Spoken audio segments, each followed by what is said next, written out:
इस वीडियो के अंदर गाइस हम लोग बात करने वाले हैं कि कौन सा आपको आईटीआर फॉर्म जो है फिलअप करने की यहाँ पे रिक्वायरमेंट रहती है, कैसे आपको परफेक्टली जो अपने लिए आईटीआर फॉर्म को चूज आउट करना है, कैसे आपको पता लगाना है कि मेरे को आईटीआर 1 के साथ जाना है, 2 के साथ जाना है, 3 के साथ जाना है, 4 के साथ जाना है। क्योंकि गाइस आईटीआर के पूरे 7 फॉर्म होते हैं, तो आपके लिए यहाँ पे कौन सा परफेक्ट फॉर्म है, आपको अपनी इनकम कहाँ पे यहाँ पे शो वगैरह करनी है, तो गाइस ये सारी जानकारी आपको इस वीडियो के अंदर मिलने वाली है। साथ में गाइस बताना चाहूंगा, अगर आप लोग एक टैक्स एक्सपर्ट के साथ में अपनी आईटीआर फाइलिंग जो है या फिर कंसल्टेंसी एक अफोर्डेबल कॉस्ट के ऊपर चाहते हो तो उसकी लिंक भी मैंने आप लोगों को सिंपली डिस्क्रिप्शन बॉक्स में दे रखी है। तो चलिए गाइस शुरू करते हैं। तो देखिए गाइस इनकम टैक्स पोर्टल के ऊपर टोटल 7 फॉर्म होते हैं, आईटीआर 1 2 3 4 5 6 7। तो जो 5 6 7 है वो इंडिविजुअल पर्संस के लिए नहीं है। अगर मैं 5 की बात करूं तो पार्टनरशिप फर्म्स हो गई, एलएलपी हो गई, ईओपी हो गई, बीओआई हो गया, उनको फिलअप करना पड़ता है। आईटीआर अगर मैं 6 फॉर्म की बात करूं तो प्राइवेट लिमिटेड कंपनीज यहां पे फिलअप करती है, और जो 7 नंबर का फॉर्म होता है वो यूनिवर्सिटीज हो गई, कॉलेजेस वगैरह हो गए, या जिनकी भी रिलीजियस या जो चैरिटेबल ट्रस्ट वगैरह होते हैं, पॉलिटिकल जो पार्टीज वगैरह होती है,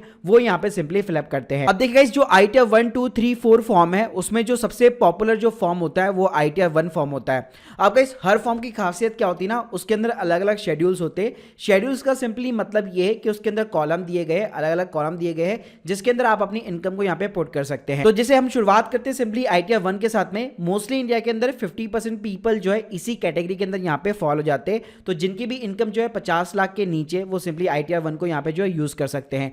तो देखिए इसके अंदर कौन कौन से शेड्यूल दिए गए हैं। पहला जो शेड्यूल होता है वो आपका सैलरी और पेंशन का होता है, जिसके अंदर आप अपना सैलरी का अमाउंट हो गया, एचआरए का डिडक्शन हो गया, स्टैंडर्ड डिडक्शन हो गया, प्रोफेशनल टैक्स हो गया, ये सारी चीजें आप यहाँ पे इंसर्ट कर सकते हैं। सेकंड गाइस जो यहाँ पे शेड्यूल होता है वो सिंगल हाउस प्रॉपर्टी का होता है, जिसके अंदर केवल आप एक ही हाउस प्रॉपर्टी का जो है बेसिकली होम लोन का इंटरेस्ट हो गया, या अगर आपकी कोई रेंटल इनकम है वो आप इंसर्ट कर सकते हैं। इसके अलावा इस अदर सोर्सेज का इसके अंदर शेड्यूल होता है, जिसके अंदर आप अपनी एफडी का इंटरेस्ट हो गया, सेविंग अकाउंट का इंटरेस्ट हो गया, डिविडेंड की इनकम हो गई, या कोई भी ऐसी इनकम जो टैक्स स्लैब के अकॉर्डिंग यहाँ पे टैक्स होने वाली है उसको आप यहाँ पे दिखा सकते हैं। इसके अलावा एक और शेड्यूल होता है एग्जेम्प्ट इनकम का, जिसके अंदर आपकी कोई ऐसी इनकम है जिसके ऊपर टैक्स नहीं लगने वाला, या एग्रीकल्चर इनकम है अप टू द 5,000 रुपीज, तो उसको आप आईटीआर 1 के अंदर डिक्लेयर कर सकते हो। तो देखिए गाइस यहाँ पे मैं आपको आईटीआर 1 का प्रीव्यू दिखाना चाहूंगा। सभी के अंदर पार्ट ए के अंदर आपको जनरल इन्फॉर्मेशन मिलती है। अगर आप नीचे जाएंगे तो यहाँ पे आप देख सकते हैं पार्ट बी से B1 के अंदर जो सैलरी वाला शेड्यूल होता है वो हो गया, B2 के अंदर आपका हाउस प्रॉपर्टी हो गया, B3 के अंदर सिंपली आपका अदर सोर्सेस हो गया। तो ऐसे ही अलग अलग शेड्यूल के अंदर सारे फॉर्म यहाँ पे जो है बटे हुए होते हैं। अब गाइस बात करते हैं कि आईटीआर 1 को कौन फाइल नहीं कर सकता है। अगर आप किसी कंपनी के अंदर डायरेक्टर है, या अगर लेट सपोज अगर आप कोई फॉरेन इनकम से अगर अपनी इनकम जनरेट करते हैं, या आपकी प्रॉपर्टी जो है आउटसाइड इंडिया भी लोकेटेड है, आप एनआरआई पर्सन है, तो उस केस में आईटीआर 1 को आप फिलअप नहीं कर पाएंगे। अब गाइस बात करते हैं आईटीआर 4 फॉर्म के बारे में, जो आईटीआर 1 के बाद में सबसे ज्यादा पॉपुलर फॉर्म है, और ऑलमोस्ट आप कह सकते हैं 20% लोग इसी को यूज करते हैं। और यहां पे भी अगर आपकी इनकम जो है 50 लाख के नीचे, तो आईटीआर फॉर्म 4 को आप यूज कर सकते हैं। अब इस बात करते हैं इस फॉर्म के अंदर कौन कौन से शेड्यूल्स होते हैं, तो इसके अंदर वो सारे शेड्यूल है जो आईटीआर 1 के अंदर दिए हुए हैं, यानी कि सैलरी का शेड्यूल है, एक हाउस प्रॉपर्टी का शेड्यूल है, और अदर सोर्सेज जैसे एफडी की इनकम हो गया, इंटरेस्ट हो गया, डिविडेंड हो गया, इन सबका शेड्यूल है। इसके अलावा इसके अंदर एक एडिशनल शेड्यूल दिया गया है जिसके लिए आईटीआर 4 को बनाया गया है, वो है business professional income, contract income, freelancer की इनकम का शेड्यूल, जिसको गाइस मोस्टली जो है 2 पार्ट के अंदर डिवाइड किया गया है, 44 एडी सेक्शन के अंदर और 44 एडीए सेक्शन के अंदर। तो देखिए गाइस अगर आपका बिजनेस है, तो अगर आप सिंपली टर्नओवर या सेल दिखाना चाहते हो, उसके ऊपर 6% या 8% का प्रॉफिट डिक्लेयर करना चाहते हो, 44 एडी के अंदर रिटेल है, wholesale kind of the business है, तो इसके अंदर आप आईटीआर 4 को यूज में ले सकते हो। अगर आप मान लीजिए एक प्रोफेशनल है, चार्टर्ड अकाउंटेंट है, लॉयर है, डॉक्टर है, वेब डेवलपमेंट वगैरह का फ्रीलांसर बेसिस पे काम करते हैं, तो उस केस में 44 एडीए आपके ऊपर एप्लीकेबल हो जाएगा, जहां पे आपको अपनी ग्रॉस रिसिप्ट दिखानी होती है, और मिनिमम आपको 50% का प्रॉफिट डिक्लेयर करना पड़ता है। तो ये प्रेजेंटेटिव बेसिस पे होता है। तो अगर कोई बंदा यहाँ पे सैलरी की इनकम भी कमा रहा है, उसका एक बिजनेस भी चल रहा है, उसका एक प्रोफेशनल इनकम भी है, उसका एक फ्रीलांसर वगैरह भी कर रहा है, तो उस केस में वो आईटीआर 4 के साथ में यहाँ पे जा सकता है। अगर इस बात करते हैं कि आईटीआर 4 को कौन फाइल नहीं कर सकता, तो same kind of the condition है। कोई भी पर्सन अगर डायरेक्टर है, उसकी आउटसाइड इंडिया से इनकम वगैरह है, तो उस केस में अगर एनआरआई पर्सन है तो आईटीआर 4 को वो फाइल नहीं कर पाएगा। अब गाइस हम लोग बात करते हैं आईटीआर 2 के बारे में, कि आईटीआर 1 हो गया, आईटीआर 4 जो कि काफी ज्यादा पॉपुलर फॉर्म है, उसके बाद में आईटीआर 2 का नंबर आता है। तो देखिए आईटीआर 2 पहले इतना ज्यादा पॉपुलर नहीं था, लेकिन अब लोग इक्विटी मार्केट और म्यूचुअल फंड के अंदर इन्वेस्ट करने लग गए, बेचने लग गए, प्रॉफिट कमाने लग गए, तो आईटीआर 2 भी यहाँ पे काफी ज्यादा पॉपुलर हो चुका है। तो देखिए अगर आप एक रेसिडेंट पर्सन है या फिर आप एक एनआरआई पर्सन है, तो आप आईटीआर 2 यहाँ पे फिलअप कर सकते हैं। इसके अंदर आपको आईटीआर 1 के सारे यहाँ पे शेड्यूल मिल जाने वाले, यानी आपको सैलरी का शेड्यूल मिल जाएगा, आपको मोर देन 1 हाउस प्रॉपर्टी का भी शेड्यूल मिल जाएगा, यानी अगर आपको 3-4 हाउस प्रॉपर्टी दिखानी है तो आप ITR 2 के अंदर दिखा सकते हैं।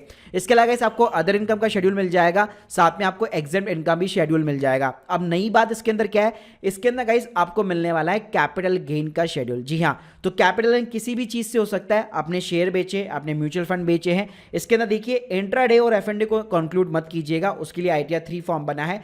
ITR 2 के अंदर आप नॉर्मल इक्विटी शेयर्स या म्यूचुअल फंड के जो ट्रांजेक्शन होते हैं वही सिंपली तरीके से दिखा सकते हैं। इसके अलावा अगर आपका प्रॉपर्टी बेच के प्रॉफिट बना है या आपका क्रिप्टो के ऊपर प्रॉफिट बना है, आपने कोई लॉटरी जीती है, आप ड्रीम 11 के ऊपर प्ले करते हैं, कोई गेम्स के अंदर पार्टिसिपेट किया था, वहां पे आपकी विनिंग है, या आपके कोई भी फॉरेन वगैरह एसेट्स है, तो वो सारी चीजें आप ITR 2 के अंदर यहां पे डिक्लेयर कर सकते हैं। अब गाइस बात करते हैं ITR 3 के बारे में, तो देखिए ITR 3 सिंपली ITR 1 हो गया, ITR 2 हो गया और ITR 4, ये सारे शेड्यूल आपको ITR 3 के अंदर मिल जाएंगे। जो आपको एक्स्ट्रा यहां पे शेड्यूल मिलने वाला है वो सिंपली मिलने वाला है ट्रेडिंग अकाउंट का, P&L अकाउंट का और बैलेंस शीट का, जो कि नॉर्मली रियल जो बिजनेस होते हैं, जो बुक्स ऑफ अकाउंट्स मेंटेन करते हैं, वो बेसिकली इनको फिलअप करते हैं, इनको बनाया जाता है उनके द्वारा। और बाकी गाइस जो भी इंट्राडे वगैरह करते हैं या जो F&O वगैरह करते हैं, तो उनके लिए भी अलग से ITR 3 के अंदर यहाँ पे कॉलम है।